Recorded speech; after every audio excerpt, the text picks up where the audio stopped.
Hey guys, and welcome to my channel and welcome to this video.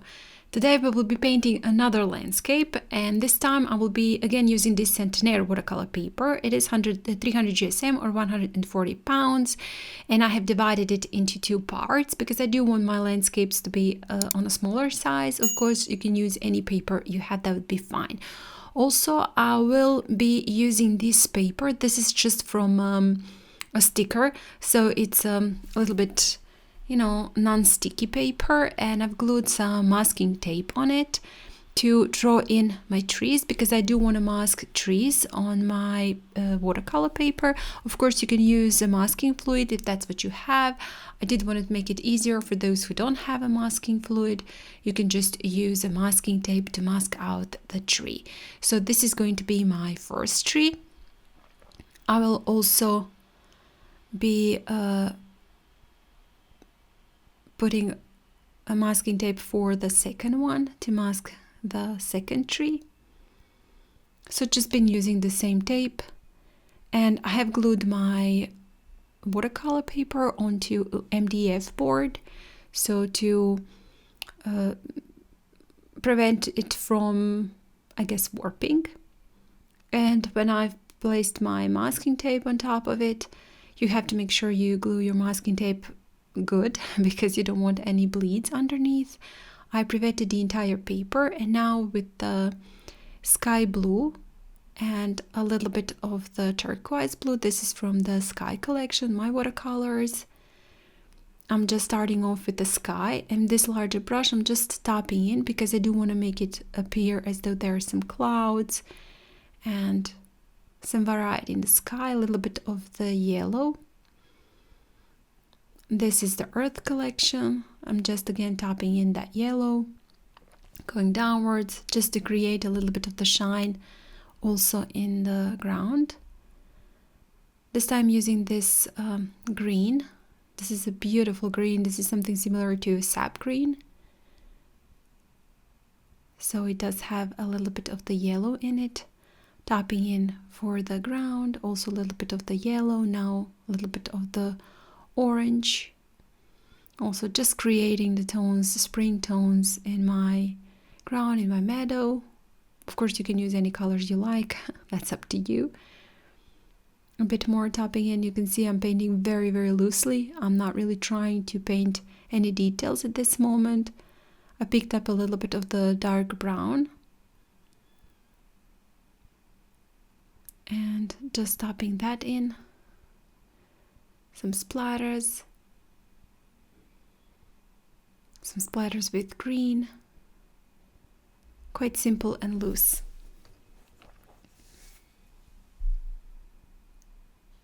And now I'm just tapping in just a clean water to create some whiter spots.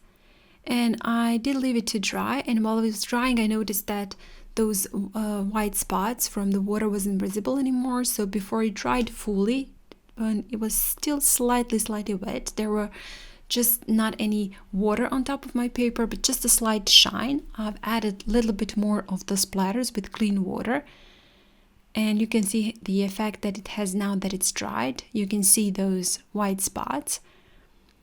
Tapping in a little bit of the green, a little bit of the yellow, and with the smaller brush I'm just adding some grasses in the bottom part, some stems for my flowers, whatever you like to call it. A bit more of the splatters. This time I've used some pink, and I left it to dry, and when it was dried I removed the masking tape for my trees. Now I'm going to paint in those trees, first starting with some yellow and then adding a bit more of the brown to it.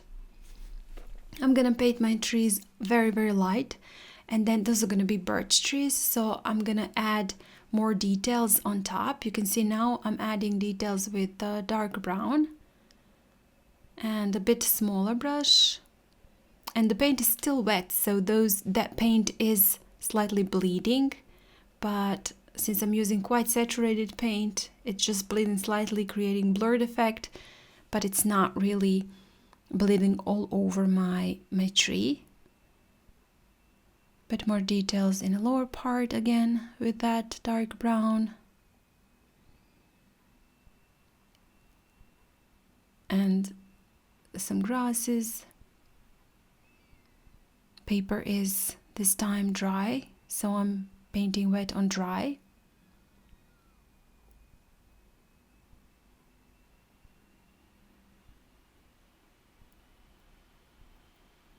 And again, adding a bit more of the details. Now the paint started to dry. It will bleed a little bit less, using very, very saturated paint to add in those details to the birch tree.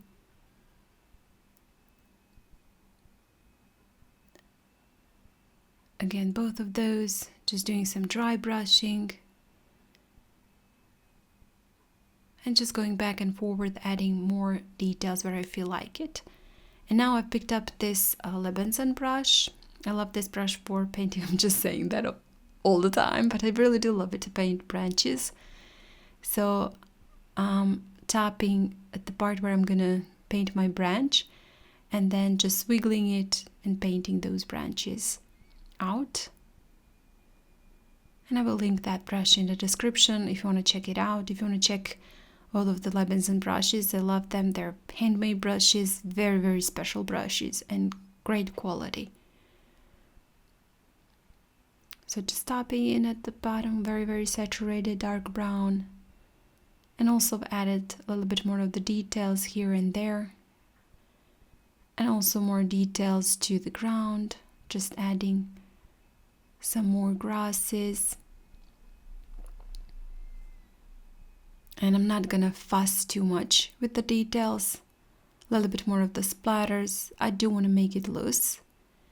And that's it. We are done. So I hope you guys enjoyed this one. It's quite simple and fun.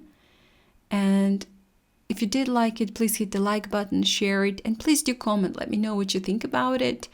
And if you haven't still, well, what are you waiting for? Subscribe to my channel. I would really appreciate that. There's just over 400 tutorials there, so I'm definitely sure you will find something for yourself.